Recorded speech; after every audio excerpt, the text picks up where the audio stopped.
તો દોસ્તો સ્વાગત છે ફરીથી એકવાર આપ સૌની પોતાની ચેનલ ખેડૂત ઓનલાઈન પોઈન્ટમાં। તો દોસ્તો આજની વિડીયોની અંદર હું આપ સૌને જણાવવાનું છું કે આપ સૌની જમીન ખાલસા એટલે કે શ્રી સરકાર થઈ હોય તો આપણે શું કરવાનું રહેશે। તો દોસ્તો મહત્વપૂર્ણ માહિતી આપ સૌને જણાવીએ તેના પહેલાં જે કોઈ પણ ખેડૂત ભાઈઓ અમારી ચેનલ ખેડૂત ઓનલાઈન પોઈન્ટ પર નવા છે તેમને વિનંતી કે ફટાફટ અમારી ચેનલને સબસ્ક્રાઇબ કરી લો, જેના લીધે આવી જ મહત્વપૂર્ણ માહિતી આપ સૌને આ ચેનલના માધ્યમથી મળતી રહે। તો ચાલો દોસ્તો આજની વિડીયોને શરૂ કરીએ।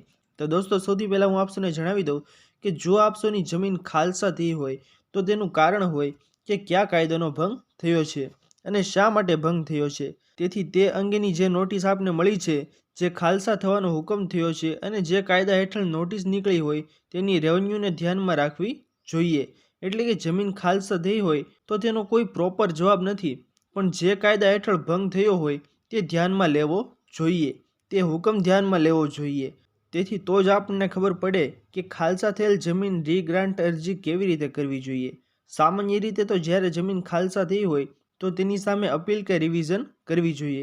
એટલા માટે દોસ્તો આપ સૌને આના માધ્યમથી ખબર પડી જ ગઈ હશે કે જો આપ સૌની જમીન ખાલસા થઈ હોય તો આપને જે પત્ર વ્યવહારથી જે કાંઈ પણ વસ્તુ મળેલી હોય, જે તમને હુકમ આપવામાં આવેલો હોય પત્ર વ્યવહારના માધ્યમથી, તે ધ્યાનમાં લઈ અને તેના આધારે તમારે અપીલ કે રિવિઝન કરવું પડશે, જેના આધારે તમારે કારણ બતાવી અને તમારી જમીન છે તે રીગ્રાન્ટ કરવી પડશે। તો દોસ્તો શ્રી સરકાર થયેલી જમીન છે તેનો કોઈ પ્રોપર જવાબ નથી, કેમ કે અલગ અલગ ઘણા બધા કારણ હોઈ શકે અને આપણે અરજી શેના માધ્યમથી કરવાની છે, જે હુકમ આપને મળ્યો છે તેના માધ્યમે આપણે અરજી કરવાની રહેશે।